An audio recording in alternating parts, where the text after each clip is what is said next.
Red Stars saved their best performance of the season for pretty much the biggest moment of their season, and that was their playoff round tie against Cluj from Romania in the Europa League, so the Europa League playoff. So basically, whoever wins this goes on to the Europa League group stage. Always start with the starting lineups. I had mentioned that I would have Pavkov in my starting lineup if I was Dan Stankovic. That's exactly what he did. He had Pavkov up top. On the right side, right back, he had Gobelic, so it wasn't Gajic, it was actually Gobelic who had started. So no real lineup, so to say. Like for example, against Sheriff, you could say that Srnic was a big time surprise because no one saw him starting this match, and Pavkov proved to be our best center forward right at the start in the 5th or 6th minute. Gets his first goal. Ben managed to get by the center back, who's kind of poorly positioned, and I think he kind of misjudged where the ball was going. Ben takes a shot on net, goalie saves it, comes to Pavkov, heads it in from about 16, 17 yards out.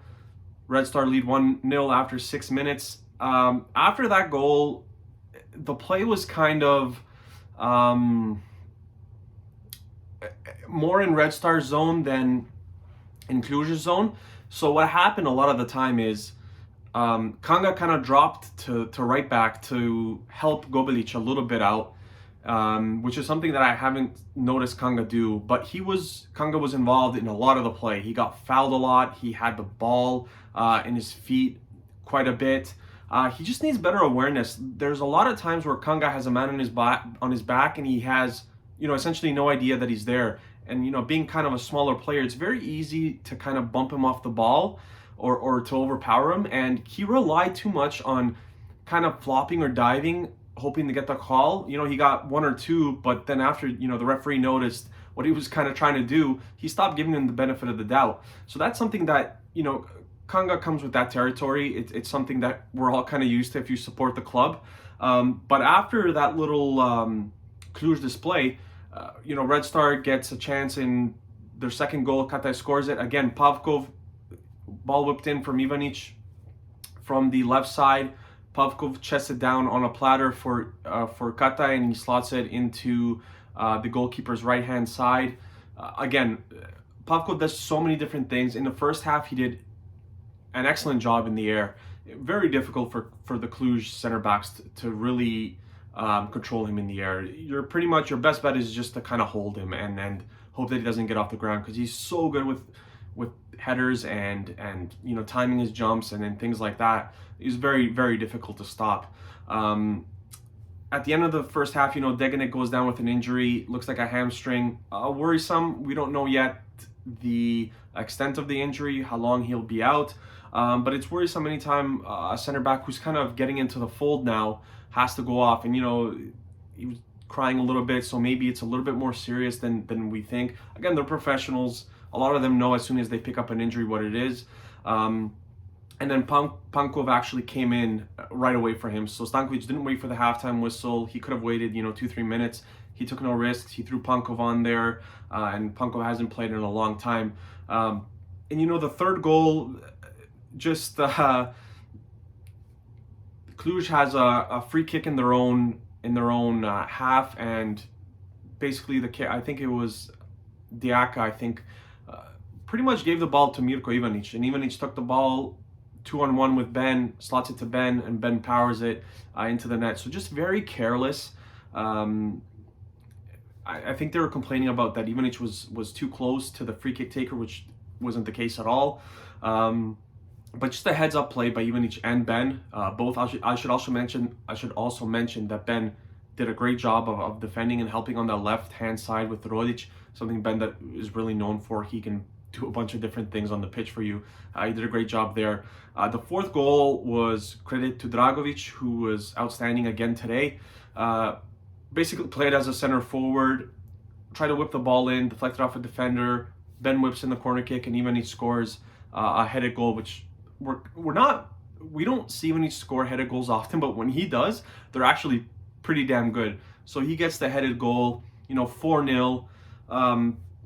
4 goals pretty much from 4 chances, you would say, which is always good. The conversion rate is really good there. But overall, a great team performance. I thought Sanogo in the middle of the pitch was excellent. He controlled everything today. He's such a strong player. If you don't match his intensity and his strength in the midfield, you're just not going to win that battle. So you can kind of slot anyone in there, and they're probably going to succeed next to Sanogo. The only thing that you worry about, again, I've mentioned this before, I think, is when he picks up yellow cards, because he doesn't take anything off of his play when he picks up a yellow card. He still goes extremely hard, crunching tackles. As crazy as that sounds, he still does all the same things that he does when he's not on yellow. And I just mentioned Ben, a lot of good things as well, offensively and defensively, setting up as well, taking the ball, defending. Pavkov again was incredible, and once again he proved that he's our best center forward. I get that you're trying to work Diony into this lineup. Krstovic is in that phase where we have to decide what we're going to do with him soon. He's, I think, 21 years old, so now is the time where you want to work him into the lineup. But if he's not giving you the results that you need, then you have to go with a different option, because at the end of the day, your only commitment is to winning. And if he doesn't help you with that, then you have to look elsewhere. And this isn't a criticism of Krstovic, but just sometimes he needs 4 or 5 chances just to score 1 goal. His attitude is right. Physically, he's really good.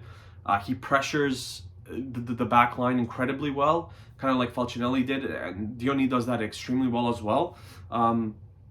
Glad that Pankov had 45 minutes, 46, whatever it was, under his belt. He made a few interceptions.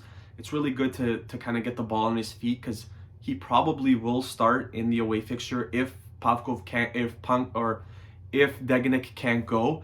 A lot of Pavkovs.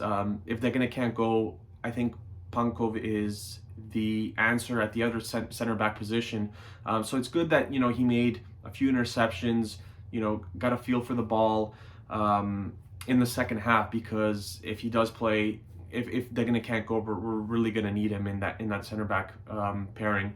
And it's going to be interesting to see in terms of formation what he does. And it was a 4-1-4-1 today.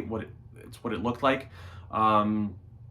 So yeah, overall a great performance. It could have maybe been even more dominant. But yeah, I mean, Cluj was missing a few key players. Their youngster who played on the right wing, forgive me, I forget his name. He had a really good first half, actually. Very speedy youngster. Had a few shots on target. Fell off a little bit in the second half, but I mean, they're deflated after they conceded the third. But looks like he has a really good future. I think he's only 19, 20, whatever, 21 years of age. So he was pretty much a standout for Cluj going forward. But it's a great result for Red Star. This is only the first half, as they say. Now we got to go to Romania and get a good result. 4-0. You never know what can happen. Let's go out and win over there as well.